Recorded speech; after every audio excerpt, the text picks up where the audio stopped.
نحمده ونستعينه ونستغفره ونعوذ بالله من شرور أنفسنا وسيئات أعمالنا.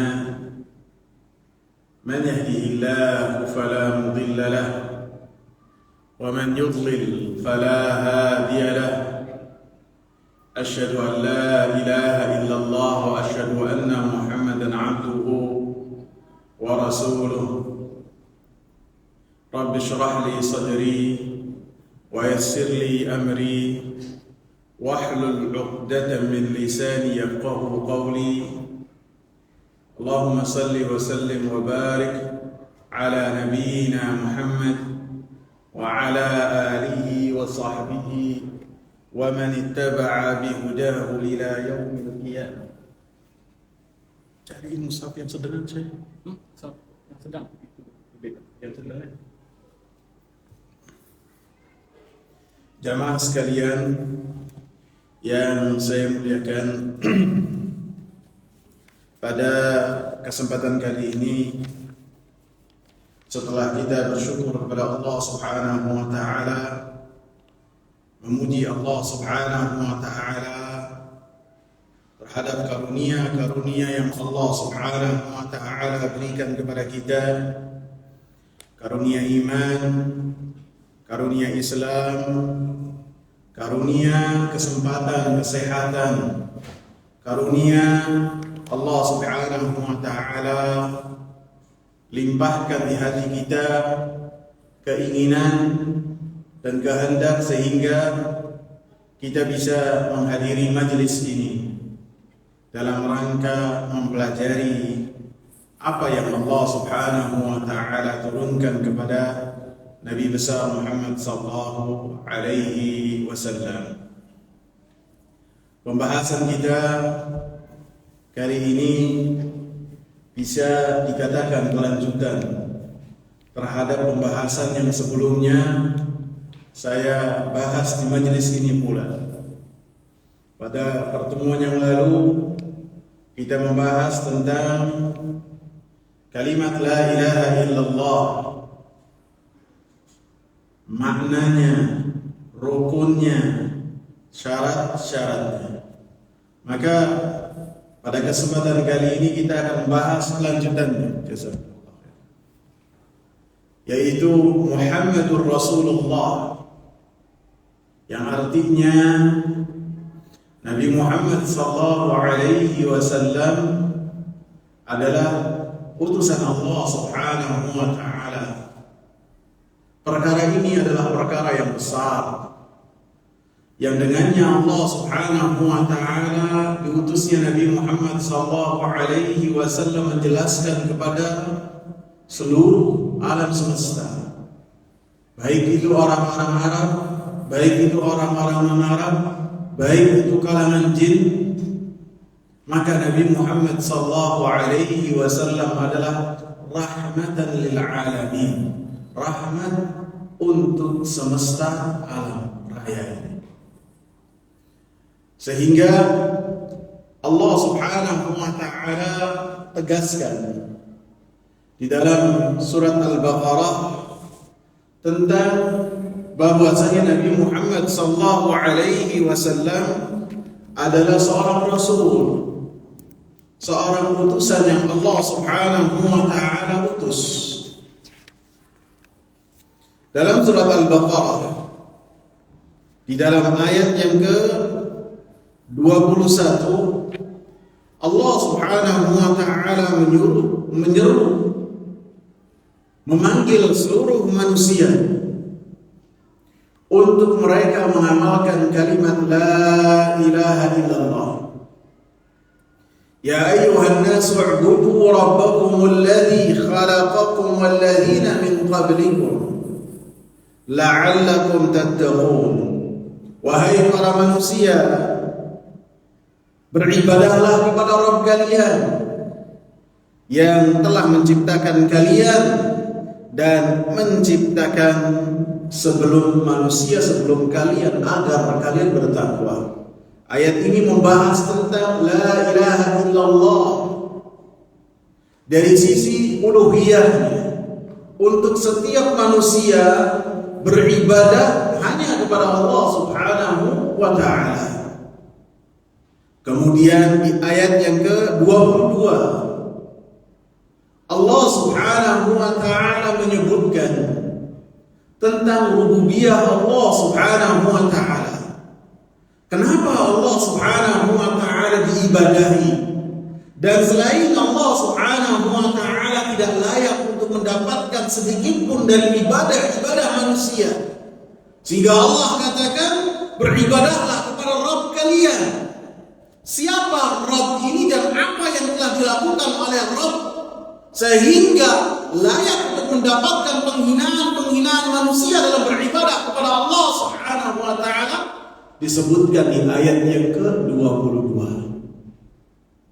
Alladzi ja'ala lakumul arda firasha was samaa'a binaa'a wa anzala minas samaa'i maa'an fa akhraja bihi minats thamarati rizqan lakum fala taj'alu lillahi andadan wa antum ta'lamun. Yang dialah Allah Subhanahu wa ta'ala yang telah menjadikan bumi ini sebagai hamparan, langit sebagai atap yang kokoh, dan Allah Subhanahu wa ta'ala menurunkan dari atas awan air hujan. Fa akhraja bihi, dan Allah Subhanahu wa ta'ala turunkan dengan air hujan tersebut buah-buahan sebagai rezeki untuk kalian, sebagai rezeki untuk hewan ternak, sebagai rezeki untuk semua makhluk. Fala taj'alu lillahi andadan, maka janganlah jadikan untuk Allah Subhanahu wa ta'ala tandingan-tandingan dalam beribadah. Karena Allah Subhanahu wa ta'ala melakukan ini semua yang disebutkan dalam potongan ayat dalam sebelumnya dalam keadaan sendiri. Tidak ada yang menyertai, tidak ada yang membantu, tidak ada yang melakukan kongsi dengan Allah, tidak.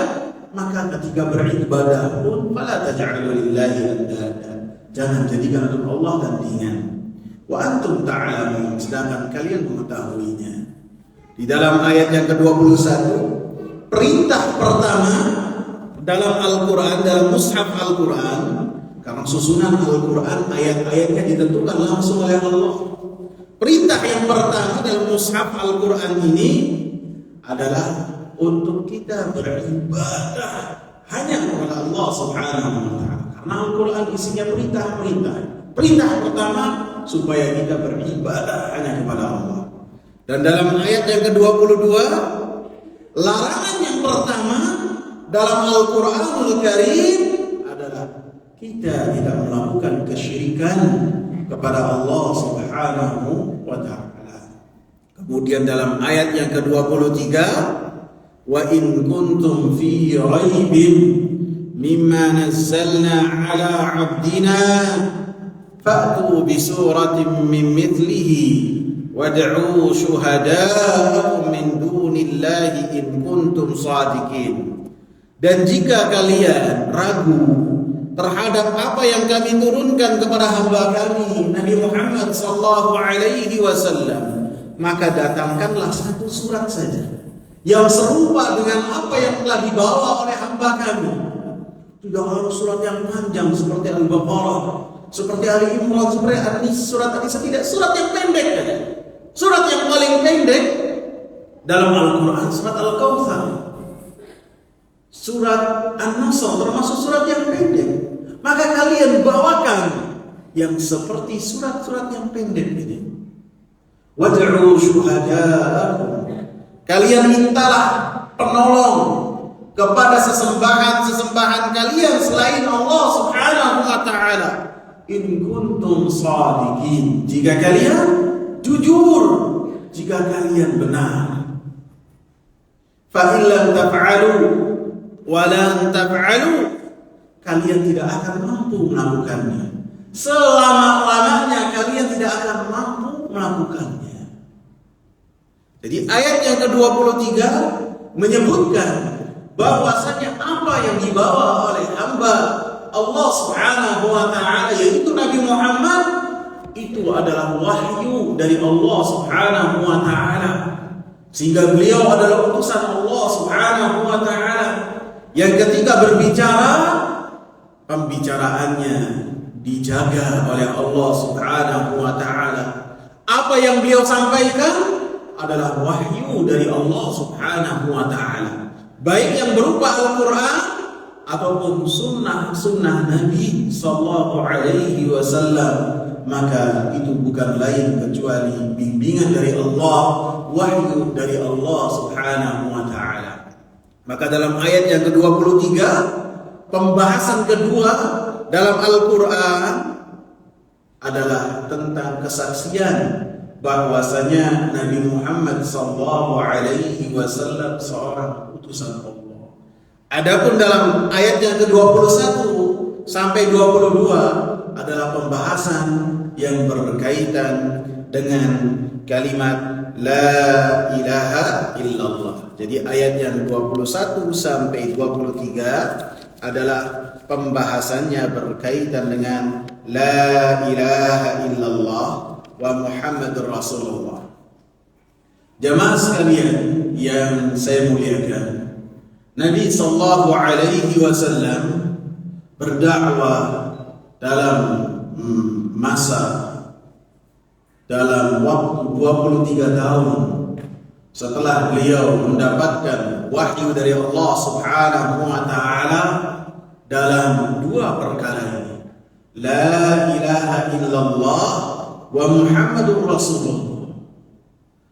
Dan ketika Nabi sallallahu alaihi wasallam menyatakan kalimat Muhammadur Rasulullah, maknanya supaya para manusia mereka berikrar dengan kesaksian Muhammadur Rasulullah dengan lisannya, dengan diyakini dengan hatinya, diyakini juga dan ditunjukkan dengan amal perbuatannya. Maka keimanan seseorang akan menjadi sempurna ketika mengucapkan dua kalimat syahadat. Tidak mungkin seorang hanya mencukupkan dengan kalimat la ilaha illallah kemudian dia masuk Islam. Tidak, harus disertai dengan Muhammadur Rasulullah sehingga dia dengannya memiliki keimanan yang sempurna. Tidak cukup dengan keyakinan saja menyatakan Muhammad adalah seorang rasul, seorang yang benar, seorang rasul. Tidak cukup, akan tetapi harus diikrarkan dengan lisan. Diikrarkan dengan lisan, karena itulah makna dari kesaksian. Harus diucapkan dengan lisan, dan ketika mengucapkannya namanya kesaksian, harus mengetahui maknanya, harus benar-benar mengetahui konsekuensi dan ketentuan dari kalimat la ilaha illallah wa Muhammadur Rasulullah. Apabila hanya mengucapkan saja tanpa memahami artinya, tanpa memahami konsekuensi dan ketentuan-ketentuannya, atau bilanglah syarat-syaratnya, maka bisa dikatakan seperti seseorang membawa dan mengucapkan satu kesaksian di satu mahkamah, satu pengadilan, akan tetapi apa yang ia bawakan kesaksian tersebut ia tidak ketahui maknanya. Apa benar ataukah tidak, pasti orang yang demikian di dunia saja dihukum, dituntut dengan kesaksiannya yang palsu. Karena ketika membawa kesaksiannya tidak ia mengerti apa yang ia bawa dan apa yang ia nyatakan. Maka orang yang mengucapkan kalimat la ilaha illallah wa Muhammadur Rasulullah, maka itu adalah gerbang utama untuk menjadi pengikutnya Nabi Muhammad sallallahu alaihi wasallam.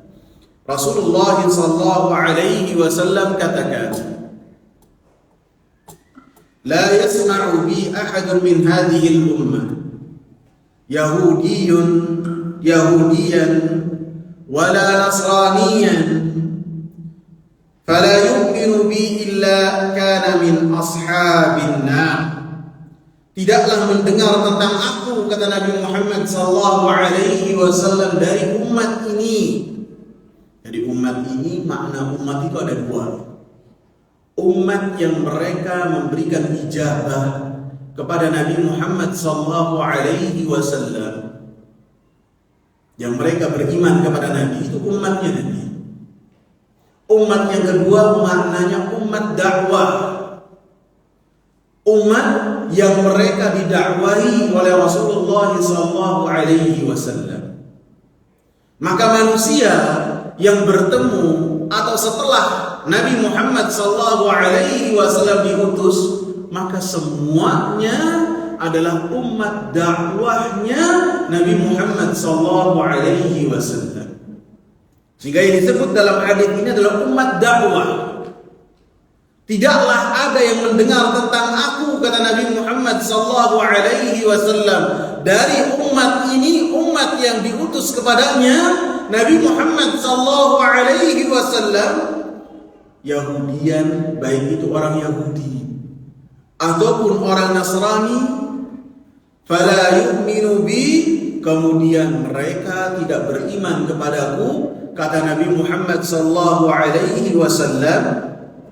illa kana min ashabin nar, kecuali dia termasuk dari penghuni api neraka. Itu jaminan. Siapa yang tidak beriman kepada Nabi Muhammad SAW, tidak mengakui kebenaran apa yang dibawa oleh Rasulullah SAW. Dan seperti yang saya sebutkan, bahwasanya dakwahnya Nabi Muhammad SAW dari beliau mendapatkan wahyu sampai beliau wafat kepada kalimat La ilaha illallah wa Muhammadur Rasulullah. Jamaah sekalian yang saya muliakan, maka ketika seorang mengucapkan kalimat La ilaha illallah, artinya semua yang dikatakan oleh Nabi Muhammad SAW pada hakikatnya adalah dari Allah Subhanahu wa Ta'ala. Karena Nabi Muhammad Rasul artinya utusan. Utusan artinya semua yang dikatakan oleh seorang utusan pada hakikatnya adalah omongan dan perkara yang dibawa, yang telah diperintahkan oleh yang telah mengutusnya. Sehingga makna dari Muhammad Rasulullah, kita ittiba, mengikuti kepada Nabi Muhammad SAW saja dalam beragama. Karena semua yang berkaitan dengan tata cara agama telah dijelaskan oleh Rasulullah SAW. Maka supaya ittiba kita, beriman kita menjadi sesuatu yang benar dan diterima oleh Allah Subhanahu wa Ta'ala, maka ada beberapa syarat ataupun ketentuan dan bisa dikatakan konsekuensi dari seseorang mengucapkan kalimat Muhammadur Rasulullah. Yang pertama adalah mengetahui sunnah Nabi Sallallahu Alaihi Wasallam. Sunnah Nabi Sallallahu Alaihi Wasallam adalah semua yang disandarkan kepada Nabi Sallallahu Alaihi Wasallam, baik yang berupa perkataan, perbuatan, ataupun takrirnya Nabi Sallallahu Alaihi Wasallam. Takrir adalah ketika Nabi Sallallahu Alaihi Wasallam diam terhadap satu perkara yang terjadi di hadapan Nabi Sallallahu Alaihi Wasallam. Nabi melihatnya, Nabi mendengarnya, kemudian Nabi tidak menegurnya, maka itu adalah takrir dari Nabi, pembenaran dari Nabi Sallallahu Alaihi Wasallam bahwasanya hal tersebut adalah hal yang boleh sebagai ibadah kepada Allah Subhanahu wa Ta'ala, karena Nabi tidaklah mendiamkan kecuali terhadap suatu yang benar. Dan inilah sunnah Nabi Sallallahu Alaihi Wasallam. Semua yang ada pada diri Nabi, melekat pada diri Nabi Sallallahu Alaihi Wasallam, maka itu adalah sunnah Nabi Sallallahu Alaihi Wasallam. Perkataan seperti innamal a'malu binniyat, perbuatan ini banyak sekali perbuatan. Seperti Nabi Sallallahu Alaihi Wasallam sholat diriwayatkan oleh para sahabat sampai kepada kita. Nabi Sallallahu Alaihi Wasallam haji diriwayatkan oleh para sahabat kepada kita. Takrir ketika Nabi Sallallahu Alaihi Wasallam melihat seseorang setelah salat subuh berjamaah, kemudian ada seseorang yang bangkit lagi untuk melaksanakan sholat 2 rakaat berikutnya. Nabi Sallallahu Alaihi Wasallam hanya mengatakan arba'un fis shalah, apakah engkau menunaikan sholat subuh ini 4 rakaat? Maka orang ini mengabarkan dia mengqadha sholat qabliyah fajar. Maka Rasul mendiamkan dan menunjukkan bahwasanya hal tersebut disyariatkan dan termasuk sunnah Nabi Sallallahu Alaihi Wasallam. Maka seseorang ketika meyakini bahwasanya Nabi Muhammad Sallallahu Alaihi Wasallam sebagai seorang Rasul, yang Rasul tersebut dia taat, dia berittiba kepadanya, maka ittiba tersebut tidak mungkin menjadi ittiba yang benar kecuali dia mengetahui sunnah-sunnah Nabi Sallallahu Alaihi Wasallam yang berkaitan dengan semua hal, yang berkaitan dengan ibadah yang ia jalankan. Ibadah apa? Semua yang berkaitan dengan salat, yang berkaitan dengan tauhid, yang berkaitan dengan puasa, semua telah dijelaskan oleh Rasulullah Sallallahu Alaihi Wasallam dan telah disempurnakan oleh Allah Subhanahu wa Ta'ala, sehingga tidaklah ada satu kebaikan kecuali kebaikan tersebut telah dijelaskan oleh Rasulullah Sallallahu Alaihi Wasallam. Sampai para sahabat mengatakan, sampai Abu Dzar mengatakan, apabila dikembangkan burung itu yang terbang, ada satu ilmu yang dengannya seorang bisa mendekatkan diri kepada Allah, niscaya Rasulullah Sallallahu Alaihi Wasallam menjelaskannya. Orang-orang musyrikin mereka mengolok-olok kepada Salman Al-Farisi. Allamakum nabiyukum kulla syai' hatta al-khura'ah. Apakah Nabi kamu itu mengajarkan kepada kalian segala sesuatu sampai yang berkaitan dengan tata cara buang hajat? Maka Salman Al-Farisi mengatakan, nah, ya. Nabi Sallallahu Alaihi Wasallam mengajarkan segala sesuatu, bahkan yang berkaitan dengan perkara-perkara yang perkara tersebut bisa jadi dianggap sebagai sesuatu yang tidak dibahas. Akan tetapi dalam agama yang mulia ini yang dibawa oleh Rasulullah Sallallahu Alaihi Wasallam dibahas semuanya. Bahkan Al-Quranul Karim tidaklah mungkin seseorang pahami kecuali apabila seorang iringkan dengan hadis-hadis Nabi Sallallahu Alaihi Wasallam. Maka itu semua kita ketahui keagungannya dan kebesaran dari sunnah Nabi Sallallahu Alaihi Wasallam tergantung dari kadar kita mengetahui hadis-hadis dan sunnah-sunnah Nabi Sallallahu Alaihi Wasallam. Rasulullah Sallallahu Alaihi Wasallam mengatakan, talabul ilmi fariidatun ala kulli muslim. Setiap menuntut ilmu itu menjadi kewajiban buat setiap muslim, baik itu dari kalangan laki-laki ataupun kalangan perempuan, yang dengannya dia mengakukan sunnah Rasulullah Sallallahu Alaihi Wasallam. Lebih-lebih Rasulullah Sallallahu Alaihi Wasallam menegaskan, alaikum bisunnati wa sunnatil khulafa'ir rasyidin al-mahdiyyin min ba'di addu 'alaiha bin nawajid tamassaku biha.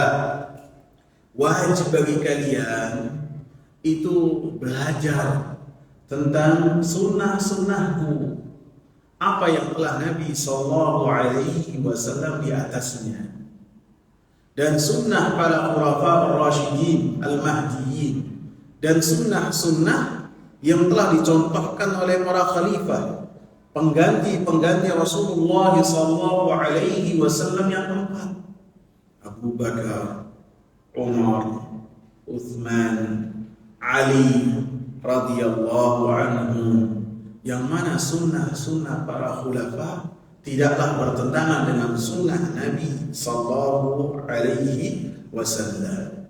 Tamassaku biha, uddu 'alaiha bin nawajid. Gigitlah sunnah tersebut dengan gigi geraham kalian.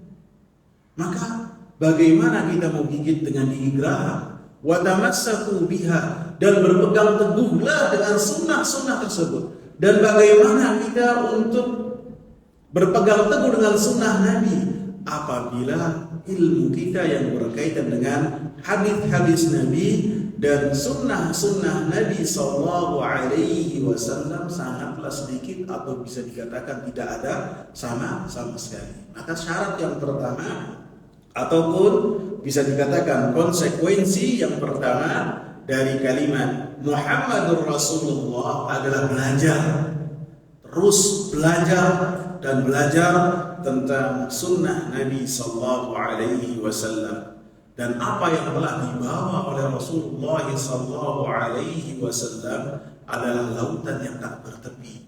Mau belajar sampai kapanpun seseorang tidak akan habis apa yang telah dibawa oleh Rasulullah sallallahu alaihi wasallam.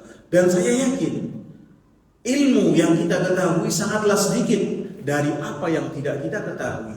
Yang tidak kita ketahui itu lebih banyak dari apa yang kita ketahui. Jadi tidak mungkin ada hadis-hadis yang baru sampai kepada kita. Tidak. Akan tapi pengetahuan kita lah yang baru tentang hadis-hadis yang sampai kepada kita. Yang kedua, konsekuensi yang kedua ataupun syarat yang kedua adalah cinta kepada Rasulullah sallallahu alaihi wasallam.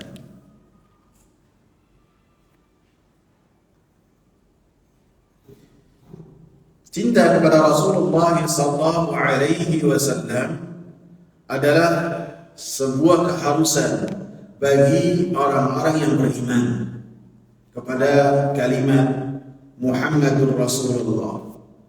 Bahkan kesaksian tersebut tidaklah tegak kecuali dengan kecintaan seseorang kepada Rasulullah sallallahu alaihi wasallam. Rasulullah sallallahu alaihi wasallam katakan ataupun dalam surat At-Taubah ayat yang ke-24,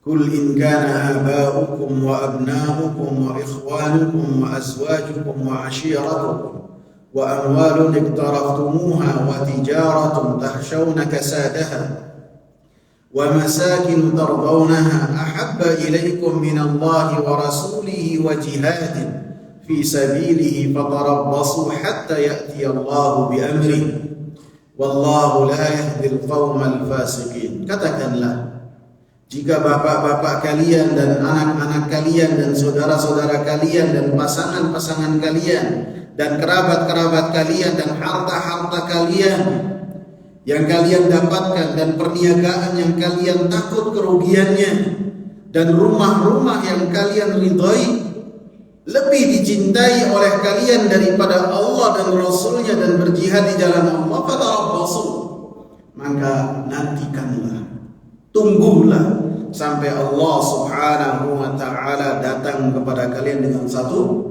perkara. Wallahu la yahdil qawmal fasiqin. Dan Allah subhanahu wa ta'ala tidaklah meridai kepada Allah subhanahu wa ta'ala tidaklah memberikan petunjuk kepada orang-orang yang melakukan kefasikan.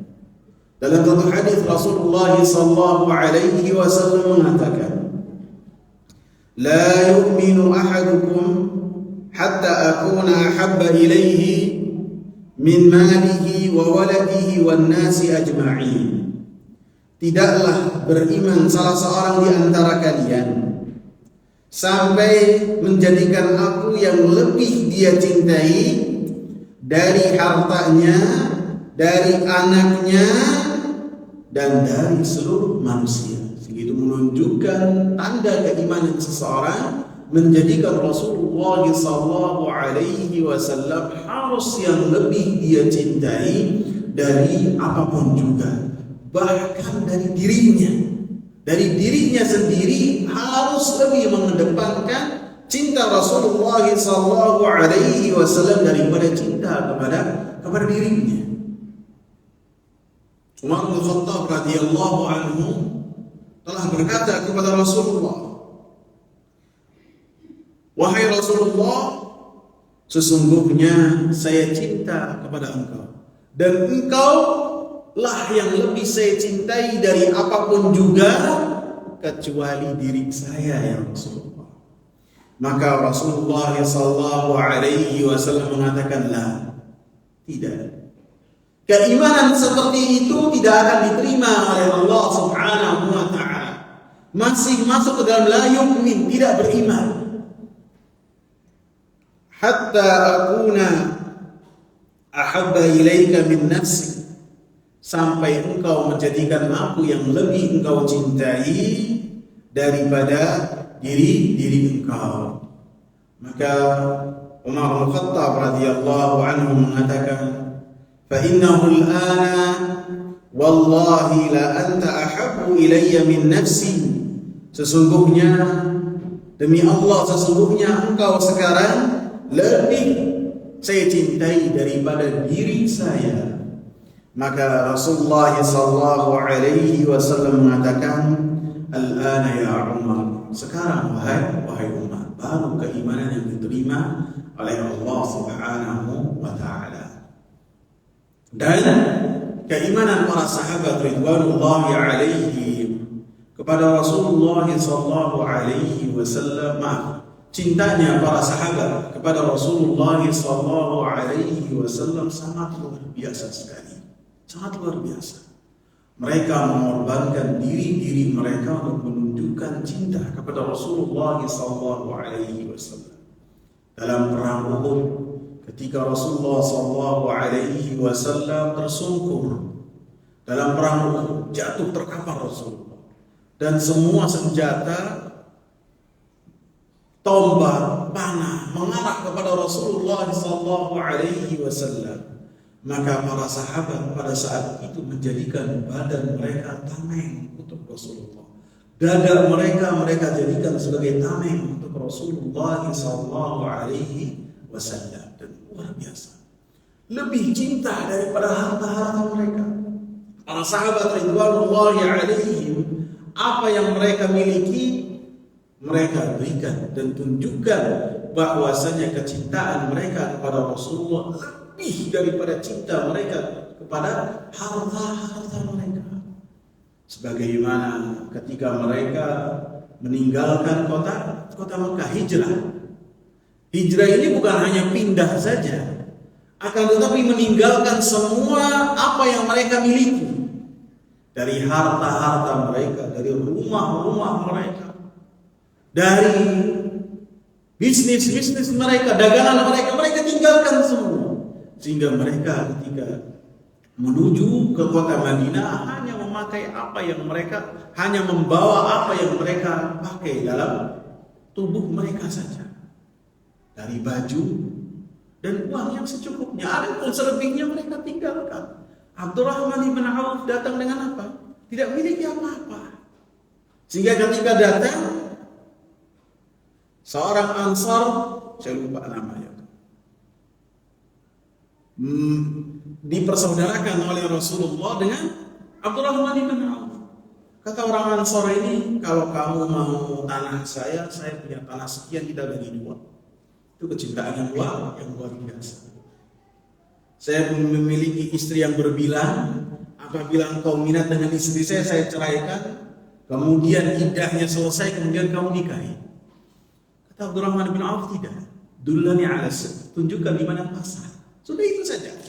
Pasar mana? Kemudian setelah masuk pasar, beliau mendapatkan untung dari perjualan tersebut. Menunjukkan dia meninggalkan segala sesuatu. Suhaib Ar-Rumi, seorang yang memiliki harta juga. Dia datang ke kota Mekah sebagai seorang tawanan, kemudian berniaga, kemudian menjadi orang kaya. Sehingga ketika dia itu dikejar oleh orang-orang kafir Quraisy, maka beliau tertangkap. Kata Suhaib Ar-Rumi, mau nggak kalau saya tunjukkan kepada kalian tempat persimpanan, tempat saya menyimpan harta saya? Dengan satu syarat, lepaskan saya menuju kota Madinah. Maka orang Quraisy pun yakin Suhaib ini tidak bohong. Maka ditunjukkannya di sini kalian akan dapati harta saya. Kemudian Suhaib Ar-Rumi melanjutkan perjalanannya ke kota Madinah dan Nabi SAW langsung memuji. Rabihal bayt, perniagaannya beruntung, perniagaan yang beruntung, kata Rasulullah SAW. Lebih-lebih kisah yang berkaitan dengan Abu Bakar As-Siddiq. Sungguh kita telah mengetahui bagaimana Abu Bakar As-Siddiq. Lebih-lebih yang berkaitan dengan Umar, yang berkaitan dengan Utsman. Maka mereka lebih cinta kepada Rasulullah SAW dari harta-harta mereka. Yang lebih penting dari itu semua, ketika seseorang menyatakan cinta kepada Rasulullah SAW, bukan hanya sebagai slogan saja, akan tetapi cinta kepada Rasulullah SAW membutuhkan bukti dari kita bahwasanya kita cinta kepada Rasulullah SAW adalah berintiba kepada Rasulullah SAW, bersuri tauladan kepada Rasulullah SAW. Perkara-perkara yang sampai kepada kita dari Rasulullah SAW kita agungkan, kita yakini kebenarannya, kita yakini keadilannya, kita yakini bahwasanya hal tersebut tidak ada kezaliman di dalamnya. Semua yang datang dari Rasulullah SAW, walaupun kita tidak mampu melakukannya, akan tapi kita tunduk patuh kepada Rasulullah SAW dan kita berupaya untuk senantiasa bersuri tauladan kepada Rasulullah SAW. Itu adalah bukti yang nyata seseorang cinta kepada Rasulullah SAW. Bahkan bisa jadi penjabaran konsekuensi berikutnya pun penjabaran bukti bahwasanya seorang cinta kepada Rasulullah SAW. Sebagaimana dalam perkara-perkara dunia, seseorang ketika suka kepada orang lain, cinta kepada orang lain, baik itu tentang perkara apa saja.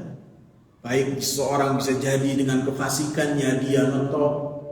Kemudian orang-orang yang cinta kepada orang fasik ini ataupun orang fasiqah, perempuan fasiqah, apa yang menempel pada diri perempuan fasiqah ini, perempuan fasik ini apa? Diikuti oleh orang yang cinta. Dari gaya rambut, misalnya rambutnya mungkin perempuan itu hanya setengah senti saja, diikutin.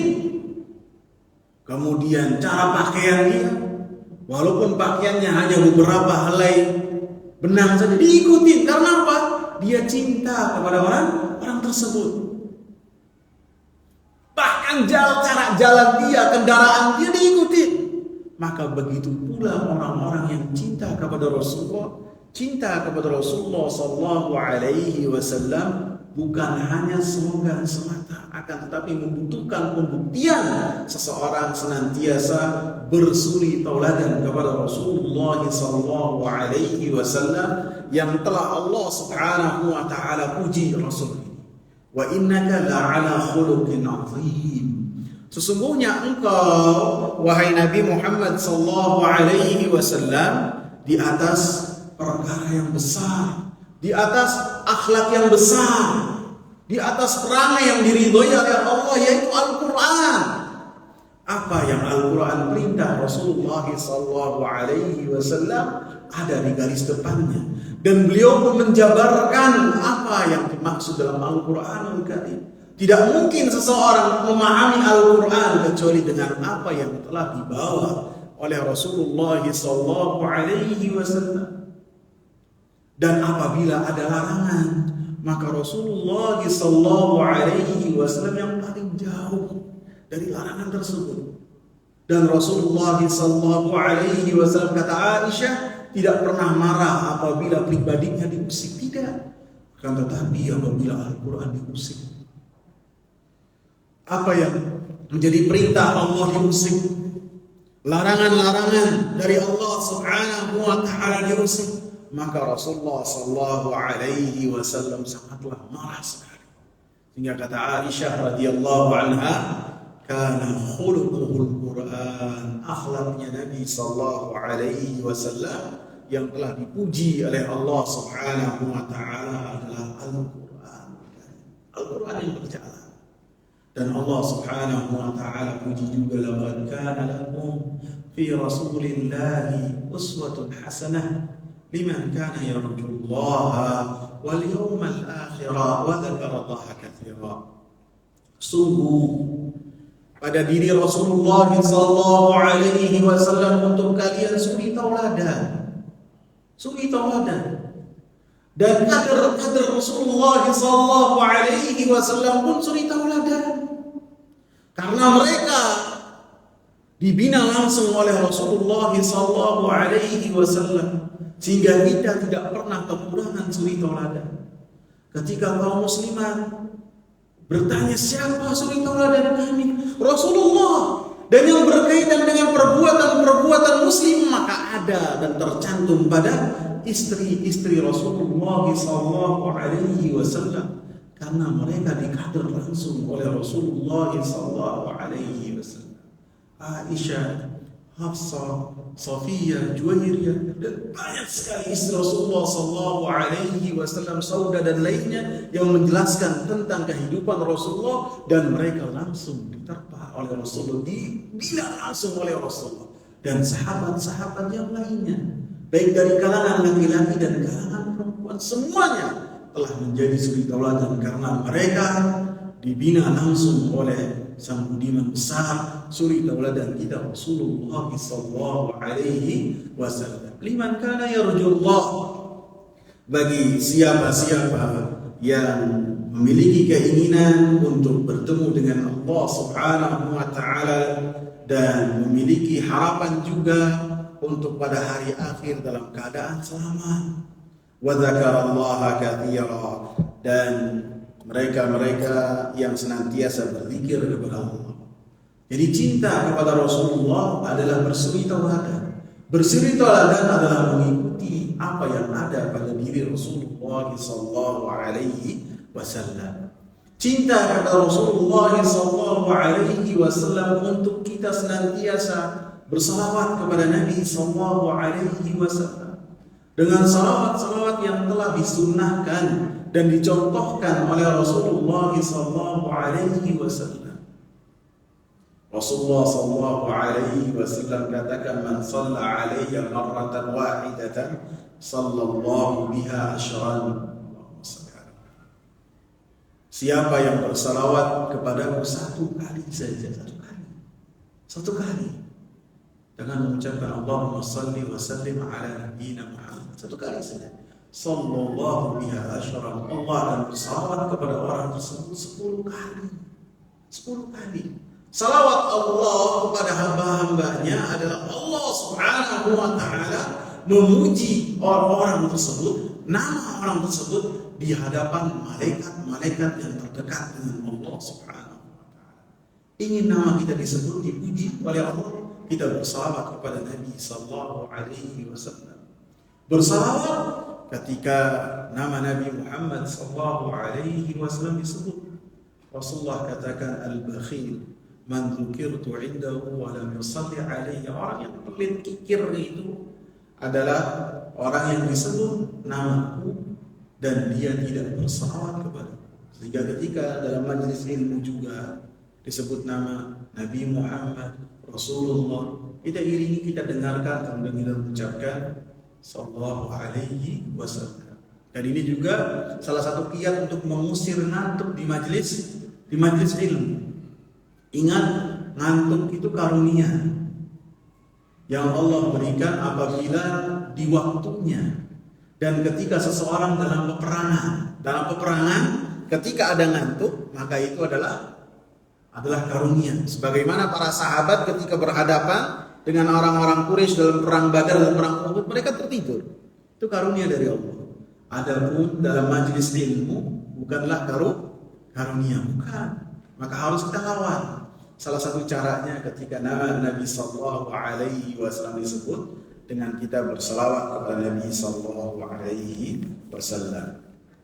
Sekarang yang keberapa? 3 ya. Sebentar ini takut habis.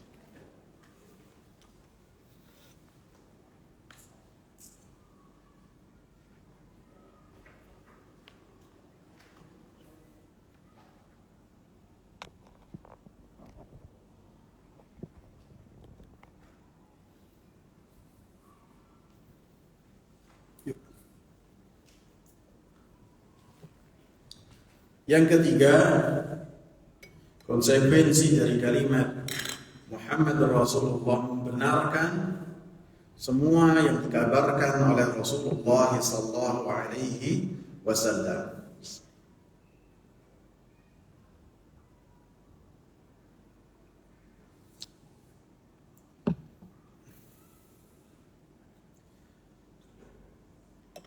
Karena pada hakikatnya semua yang dikabarkan oleh Rasulullah sallallahu alaihi wasallam adalah kabar dari yang telah mengutusnya, yakni Allah Subhanahu wa taala. Kabar-kabar yang disampaikan oleh Rasulullah sallallahu alaihi wasallam itu wahyu dari Allah. Baik itu kabar-kabar yang telah lalu, seperti kisah-kisahnya para nabi yang Rasulullah sallallahu alaihi wasallam sampaikan, seperti kisah-kisah tentang Nabi Musa dengan Nabi Khadir. Begitu juga tentang tentang nabi-nabi yang banyak. Tentang Nabi Yunus yang ketika berperang, kemudian bukan Nabi Yunus, Nabi Yusha. Ketika berperang, kemudian Nabi tersebut meminta kepada matahari atau berdoa kepada Allah supaya matahari itu ditahan, tidak bergerak.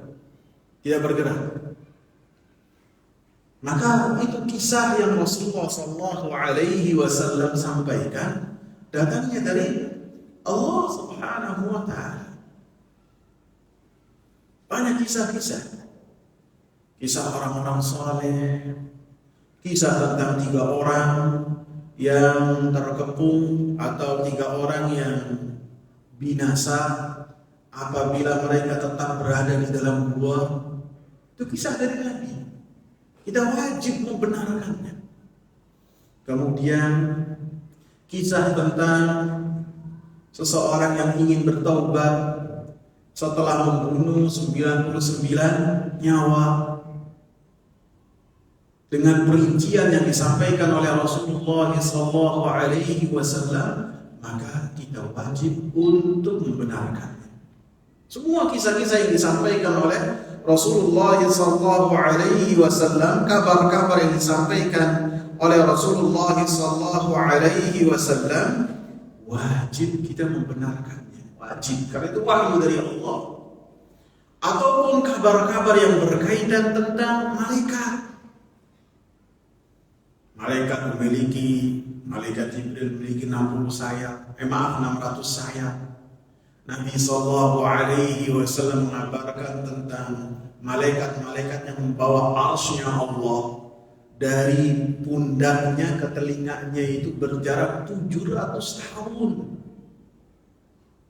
Maka kabar-kabar yang demikian pasti benar dan menguji keimanan seseorang. Yang berkaitan juga tentang kabar-kabar yang di dalamnya tidak berkaitan dengan waktu.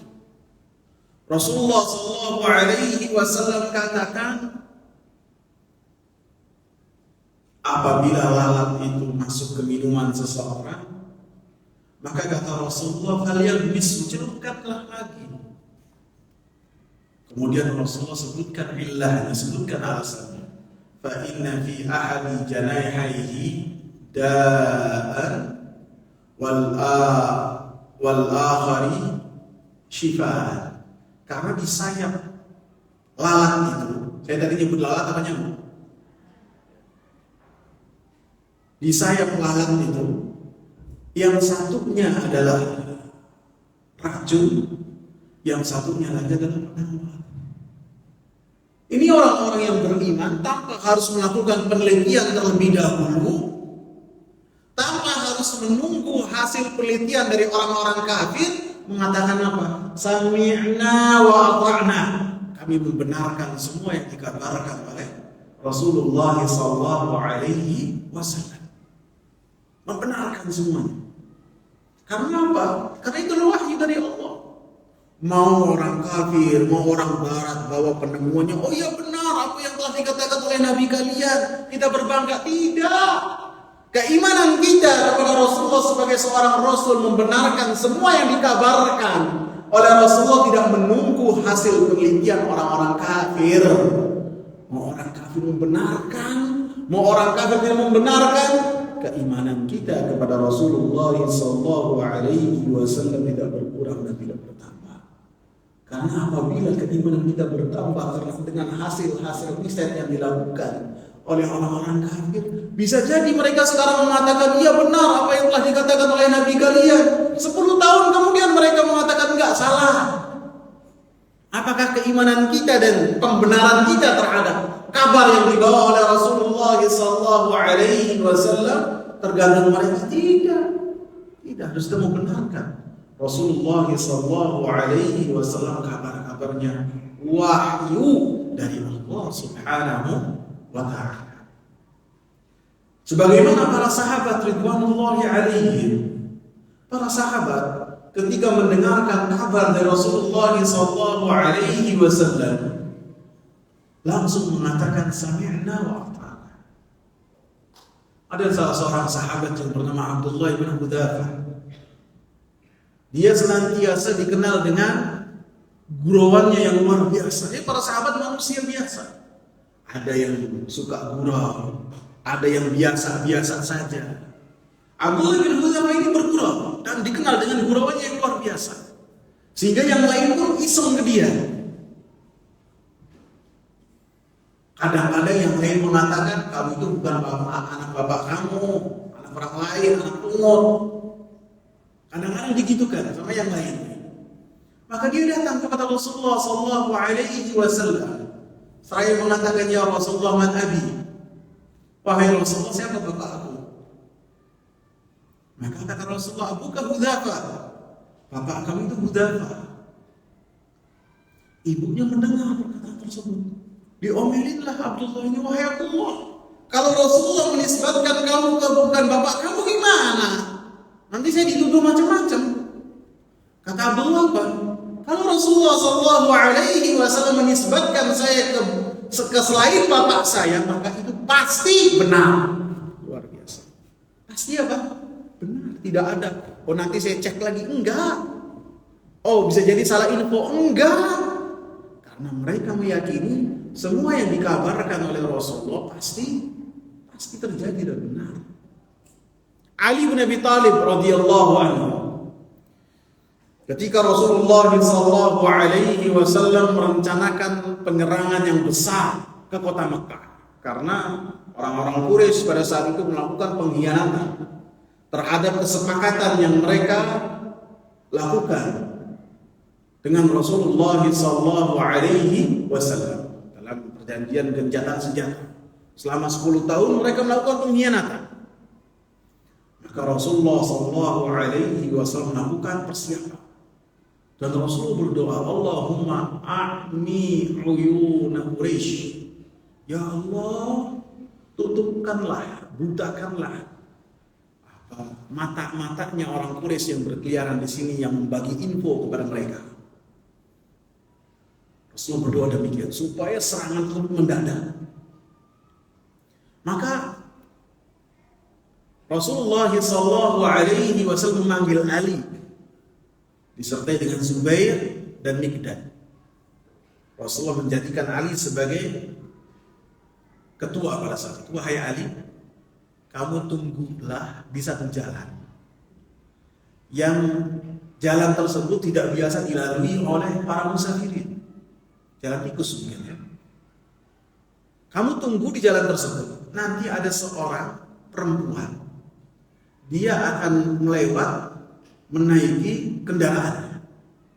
Ciri-cirinya demikian, maka apabila dia lewat, hentikanlah dia. Karena dia membawa surat yang ditulis oleh Hatib.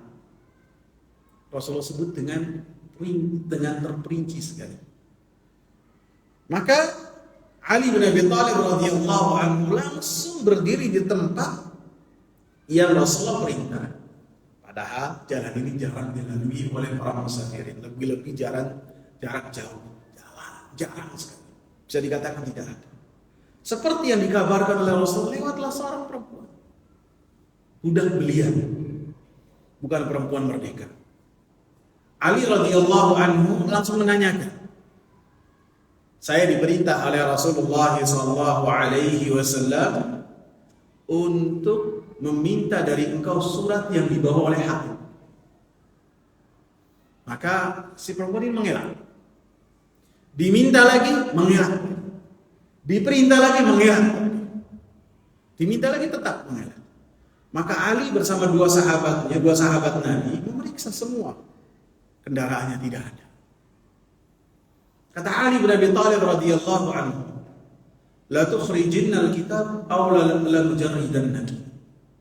Kamu memberikan surat yang kau bawa kepada kami, atau kalau tidak saya telanjangi engkau. Karena apa yang dikabarkan oleh Rasulullah pasti benar. Tidak mungkin Rasulullah meleset. Tidak mungkin Rasulullah salah kabarnya. Begitu melihat kesungguhannya Ali dan dua sahabat Nabi SAW benar-benar sebagai ancaman yang besar, dia akan ditelanjangi, takut dia. Takut. Ini bukan muslimah ini. Bukan muslimah, bukan juga perempuan merdeka. Akan ditelanjangi, dia takut. Langsung kalau gitu ya, saya akan keluarkan surat tersebut. Dia masukkan tangannya di kerudungnya, kemudian dia ambil surat yang dibawa, yang ditulis oleh Hatib. Dia berikan kepada Ali bin Abi Thalib radhiyallahu anhu. Kita dapati bagaimana Ali radhiyallahu anhu dalam membenarkan kabar yang telah disampaikan oleh Rasulullah sallallahu alaihi wasallam. Tidak ada keraguan sedikit pun. Dan ini pun harus menjadi pedoman untuk kita dalam membenarkan semua kabar yang disampaikan oleh Rasulullah sallallahu alaihi wasallam. Kabar-kabar kejadian yang berkaitan tentang tanda-tanda akhir zaman, tentang kabar-kabar pada hari kiamat, matahari didekatkan oleh Allah sedekat-dekatnya pada padang mahsyar. Rasulullah mengatakan biqadril mil, dengan jarak 1 mil. Mil dalam bahasa Arab itu ada dua. Yang pertama jarak yang kita kenal mil, yang kedua artinya bagian merah dalam mata. Apakah para sahabat mengingkarinya? Tidak, mengatakan dua-duanya mungkin. Bisa jadi terlalu dekat banget, bisa jadi hanya di atas kepala saja. 1 mil. Manusia tenggelam. Kemudian ketika Rasulullah SAW mengabarkan tentang sirat, yang Rasulullah katakan lebih tipis daripada rambut manusia yang paling tipis, lebih tajam daripada tajamnya pedang yang paling tajam. Bagaimana melewatinya? Maka pada saat itu tidak boleh kita menggunakan akal kita. Harus kita katakan sami'na wa ata'na. Kabar dari Rasulullah pasti benar, karena itu wahyu. Kemudian yang berkaitan dengan kenikmatan surga, yang berkaitan dengan azab api neraka. Semua kabar dari Rasulullah sallallahu alaihi wasallam kita katakan apa? Sami'na wa ata'na. Bahkan yang berkaitan dengan sebelumnya tentang alam barzah, kita katakan sami'na wa ata'na. Ketika Rasul mengatakan apabila orangnya saleh, orangnya mampu menjawab pertanyaan munkar dan nakir, maka kuburnya itu dilapangkan oleh Allah seluas mata memandang. Nah, kita katakan sami'na wa ata'na. Walaupun ketika kita gali kubur tetap segitu-gitu aja. Kita katakan apa? Sami'na wa ata'na. Kita benarkan semua kabar yang telah dikabarkan oleh Rasulullah SAW, karena ini yang berkaitan dengan alam gaib. Kemudian yang keempat,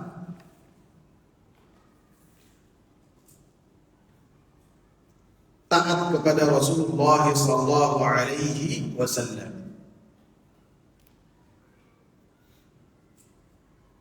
Taat kepada Rasulullah SAW banyak dalam ayat yang Allah Subhanahu wa taala iringkan. Taat kepada Rasulullah SAW dengan taat kepada Allah Subhanahu wa taala.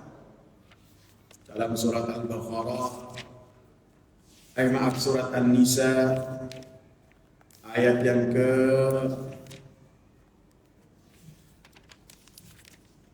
59.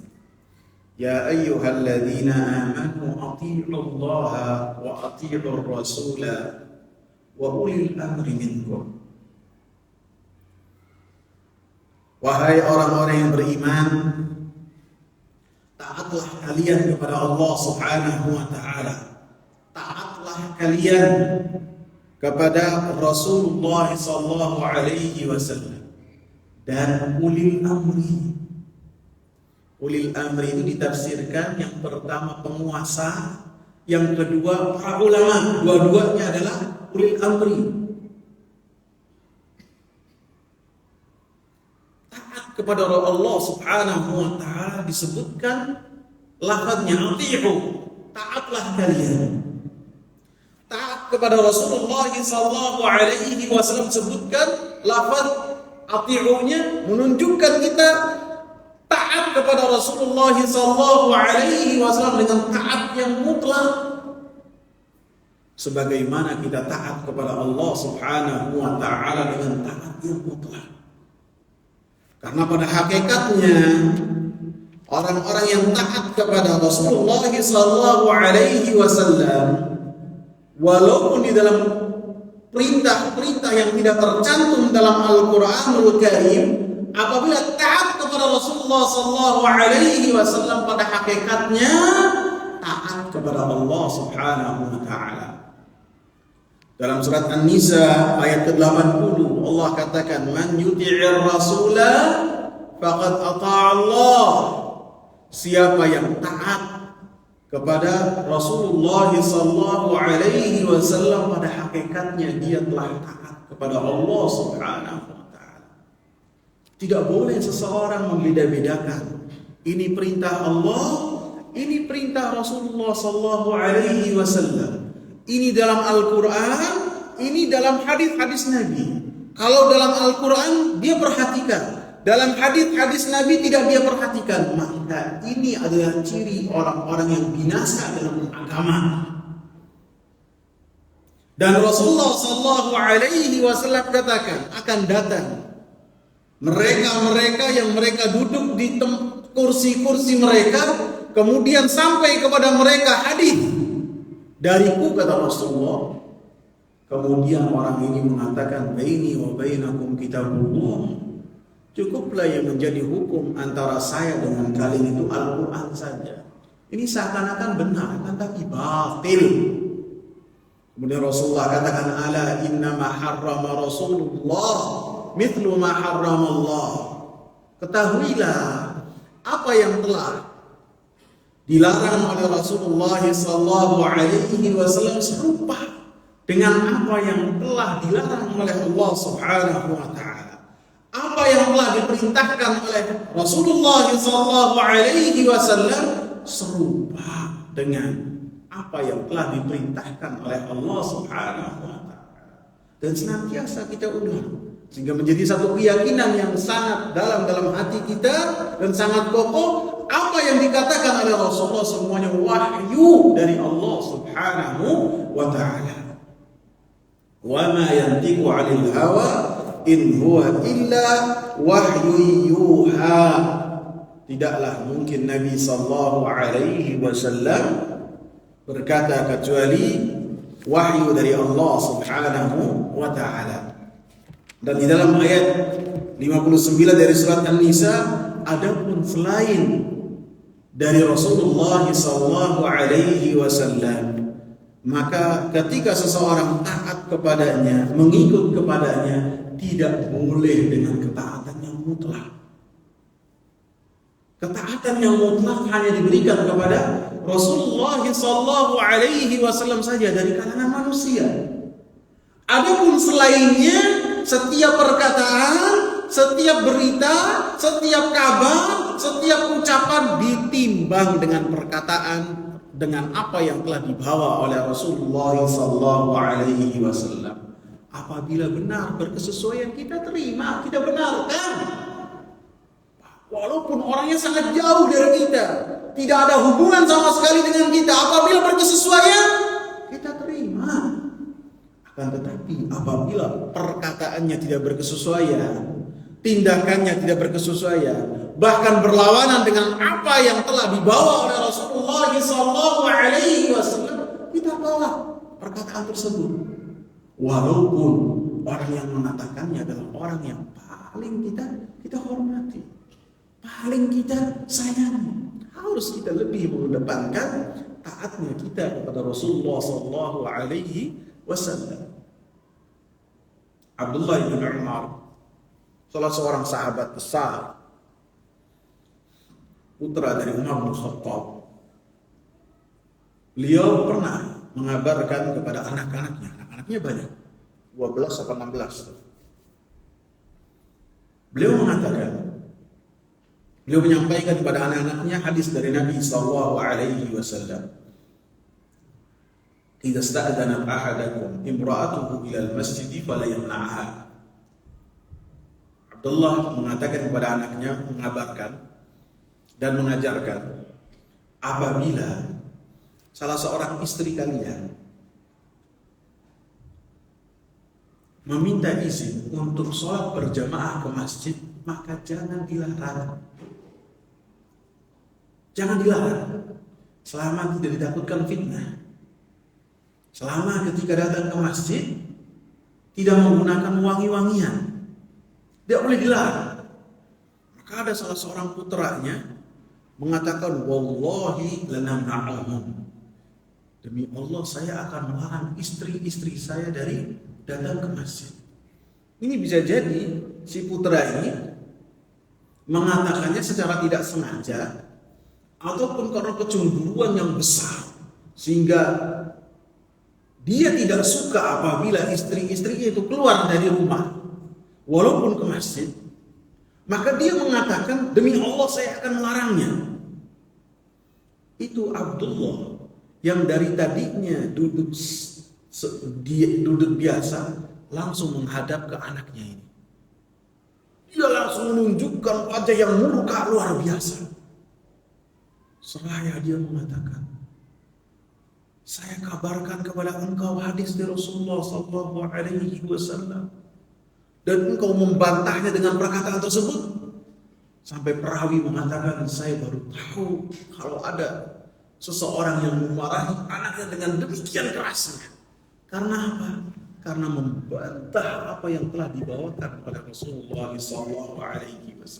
Walaupun yang membantahnya adalah orang yang disayang oleh Abdullah bin Umar. Akan tapi ingat hadis dari yang sebelumnya, bahwasanya Rasulullah SAW harus yang lebih kita cintai dari siapapun juga. Dan Abdullah bin Umar marah besar pada saat itu. Jadi baik itu penguasa, baik itu ulama, apabila bertentangan dengan perkataan Rasulullah SAW dan apa yang telah dikatakan oleh Allah Subhanahu wa taala, maka kita harus mengedepankan taat kepada Rasulullah SAW. Dalam surat Al-Hasyr, Allah Subhanahu wa taala katakan, "Wa ma atakumur rasul fakhudhuhu wa ma nahakum anhu fantahu." apa yang telah dibawa oleh Rasulullah sallallahu alaihi wasallam, maka kalian ambillah. Wa ma nahakum anhu fantahu, dan apa yang telah dilarang oleh Rasulullah sallallahu alaihi wasallam, maka jangan ragu untuk kalian meninggalkan hal tersebut. Dan ini dalam surat Al-Hasr ayat yang ke-7, bahwasanya semua yang dibawa oleh Rasulullah sallallahu alaihi wasallam, baik perkataan, baik perbuatan ataupun takrir, maka kita terima hal tersebut sebagai suatu hujjah, sebagai satu landasan untuk kita mendekatkan diri kepada Allah Subhanahu wa taala. Dan dalam hadis Rasulullah sallallahu alaihi wasallam mengatakan, "Kullu ummati yadkhuluna al-jannata illa man aba." Sesungguhnya setiap dari umatku akan masuk surga kecuali orang-orang yang menolak. Maka para sahabat bertanya, siapa yang menolak ya Rasulullah? Man ata'ani dakhala al-jannah wa man 'asani faqad aba. Siapa yang taat kepadaku dia masuk surga, dan siapa yang bermaksiat kepadaku, menyelisihi aku, maka dia tidak mau masuk surga. Konsekuensi yang kelima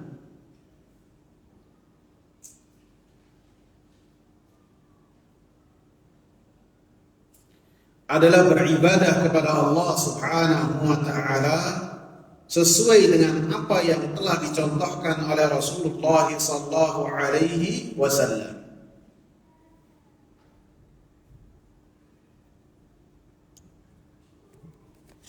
Allah Subhanahu wa taala mengatakan dalam surat Al-A'raf ayat 158, "Fa'aminu billahi wa rasulihi an-nabiyyil ummiyil ladzi yu'minu billahi wa kalimatihi wattabi'uhu la'allakum tahtadun." Berimanlah kepada Allah Subhanahu wa taala dan berimanlah kepada rasulnya, nabinya yang ummi, yang dia beriman kepada Allah Subhanahu wa taala dan untayan katanya, wattabi'u, dan beritiba'lah kepada Nabi Muhammad sallallahu alaihi wasallam, la'allakum tahtadun, agar kalian mendapatkan hidayah dari Allah Subhanahu wa taala. Artinya, ketika seseorang beribadah kepada Allah Subhanahu wa taala, haruslah mencontoh terhadap Rasulullah sallallahu alaihi wasallam. Tata caranya, jenisnya, bilangannya, semua yang telah dicontohkan oleh Rasulullah sallallahu alaihi wasallam, maka hendaklah bersuri tauladan kepada Rasulullah sallallahu alaihi wasallam. Karena Allah Subhanahu wa taala memerintahkan kita untuk beribadah dengan ibadah yang diinginkan oleh Allah Subhanahu wa taala, bukan diinginkan oleh masing-masing kita, bukan diinginkan oleh kebanyakan orang.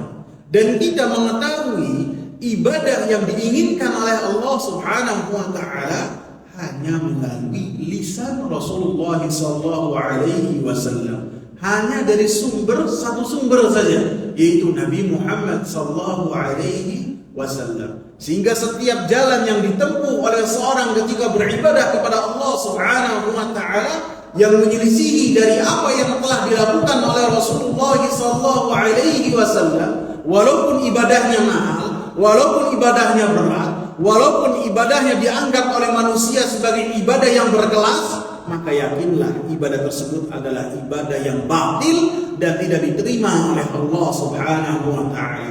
Karena patokan amalan tersebut diterima ataukah tidak sesuai dengan apa yang telah dilakukan oleh manusia yang paling bertakwa kepada Allah Subhanahu wa taala. Karena Allah katakan, wattabi'uhu la'allakum tahtadun. Beritiba'lah, ikutilah dia Nabi Muhammad dalam beribadah kepada Allah Subhanahu wa taala, niscaya kalian akan di atas hidayah dari Allah Subhanahu wa taala.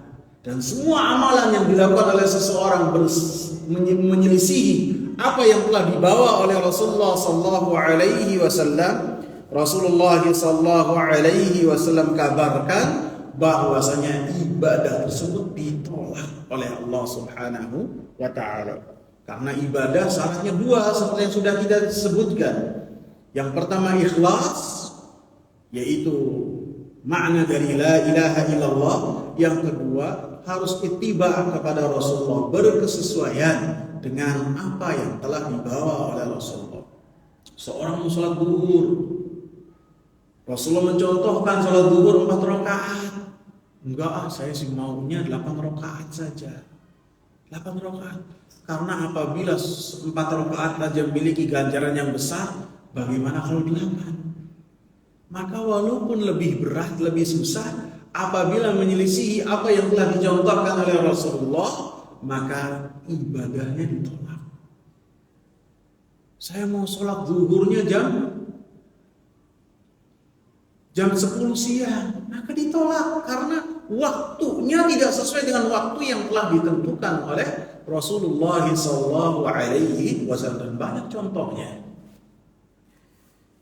Yang keenam, konsekuensi yang keenam atau syarat yang keenam, dengan mengucapkan kalimat la Muhammadur Rasulullah, kita memiliki keimanan dan keyakinan bahwasanya Nabi Muhammad sallallahu alaihi wasallam adalah nabi yang paling afdal, nabi yang paling memiliki keutamaan.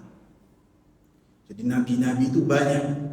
Yang paling utama dari nabi-nabi tersebut adalah 25 yang telah Allah sebutkan. Dan yang paling utama dari para nabi dan para rasul, 5 yang Allah Subhanahu wa taala katakan sebagai ulul azmi minar rusul. Dan yang paling utama dari ulul azmi yaitu 2, Nabi Ibrahim dan Nabi Muhammad. Dua-duanya mendapatkan kedudukan di sisi Allah sebagai kekasih Allah, sebagai khalil. Dan di antara 2 ini yang paling utama adalah Nabi Muhammad sallallahu alaihi wasallam. Jadi beliau adalah manusia yang paling utama, rasul yang paling utama, yang beliau mengatakan ana sayyidu waladi Adam yaumal qiyamati wala fakhr. Saya adalah pemimpin dan yang paling utama dari anak manusia pada hari kiamat, dan saya menyebutkan hal ini dan bukan dalam keadaan sombong, akan tapi dalam rangka bersyukur kepada Allah Subhanahu wa taala. Bahkan tidak berlebihan dan tidak hulu ketika kita mengatakan bahwasanya Nabi Muhammad sallallahu alaihi wasallam adalah makhluk yang paling utama mengalahkan malaikat dan siapapun juga yang telah diciptakan oleh Allah. Karena Allah katakan wa ma arsalnaka illa rahmatan lil alamin. Tidaklah kami utus engkau wahai Nabi Muhammad kecuali sebagai rahmat untuk semesta alam raya. Menunjukkan rahmat itu adalah yang paling utama dari alam raya ini. Konsekuensi ketujuh dan yang terakhir adalah kita meyakini bahwasanya Nabi Muhammad sallallahu alaihi wasallam sebagai penutup para nabi. Tidak ada lagi nabi sesudah Nabi Muhammad sallallahu alaihi wasallam. Dalam surat Al-Ahzab Allah Subhanahu wa taala katakan ayat yang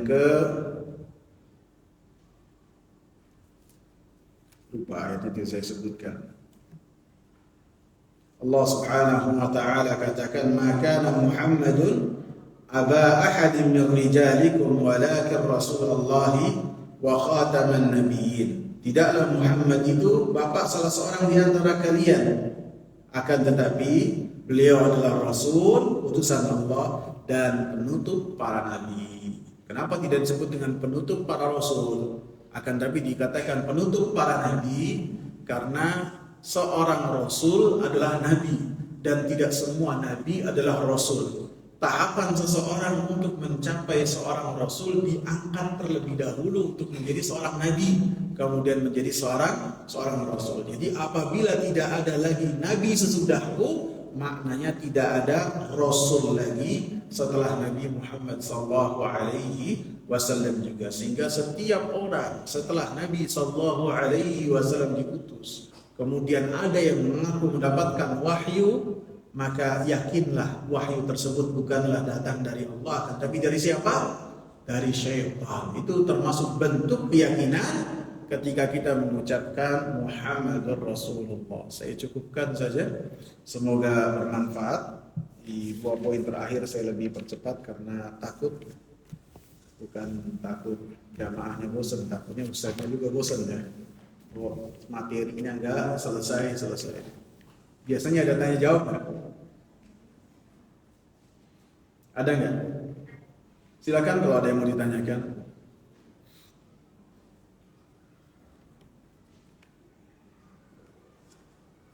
Yang berkesesuaian dengan materi yang kita bahas.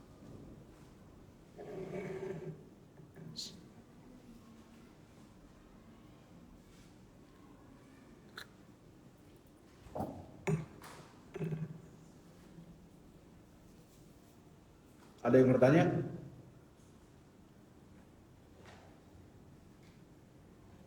Gak ada ya? Semoga bermanfaat. Subhanakallahumma wa bihamdika asyhadu an la ilaha illa anta astaghfiruka wa atubu ilaik.